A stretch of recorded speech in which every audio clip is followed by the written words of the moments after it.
जोबोद मोजां जोंनि बड'लेण्डनि चिफ मानाव गेदेर प्रमद बर' बिथांखौ दिनै भेरगावआव माने बिथांखौ हांख्रायहरनाय जादोंमोन। बिथांखौ जिहेतु गोदानै भेरगाव कलेजखौ प्रभिन्सियेसन खालामनाय बिनि जुनै दिनै बिथांनि अननायाव आरो बिथांनि जिथु राहा लानाय बे राहा लानायजों जोंहा भेरगावआव जोबोद मोजां जे डिमाकुसि कलेज आरो भेरगाव कलेज बे गंनैबो जोंहा गभर्नमेन्ट जाबाय प्रभिन्सियेसन जाबाय आरो बिथाङा दिनैहाय बेवहाय फैनायजों लोगोसे आरोबाव 50 लाख रां जोंनि भेरगाव कलेज बिनि थाखाय एडमिनिस्ट्रेटिभ बिल्डिं लाइब्रेरि आरो जोंहा मा होनो गेट बानायनो थाखाय बिथाङा दिनै होबावबाय।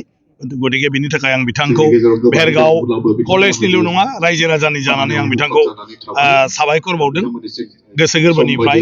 दायो जोंनि बिबान फैबाय जे जों बेवहाय माबोरैहाय जोंनि फरायसाफोरनो मोजां मोनसे सोलोंथाइनि आबहावा दानानै होनानै मोजां सोलोंथाइ जों होनो हायो।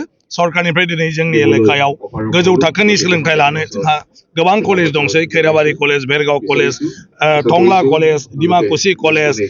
नाथाय दा जोंहा माबोरैहाय बेवहाय गुन गोनां सोलोंथाइ होनानै आरोबाव गोजौआव जोंनि गथ' गथाया सोब गासिबो बादायलायनायावनो उथ्रिसार जानो हायो बेनि मोनसे आबहावाखौ जोङो दानांगौ। दा बेखिनिनि थाखाय जों नाजानांसिगोन।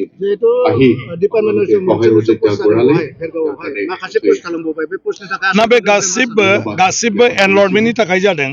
आं सानो जे देग्लायनि जिथु सोलोंथाइ बोसोर बे सोलोंथाइ बोसोराव जों बयबो नाजानानै बे जिथु क्राइटेरिया जोंहा जेसेबां फरायसा थानांगौ मिनिमाम बेखौ जों फुलफिल खालामगोन आरो बेखौ फुलफिल खालामनो हायोब्लानो जोङो बे पस्टखौ लोगो लोगो मोनजोबगोन।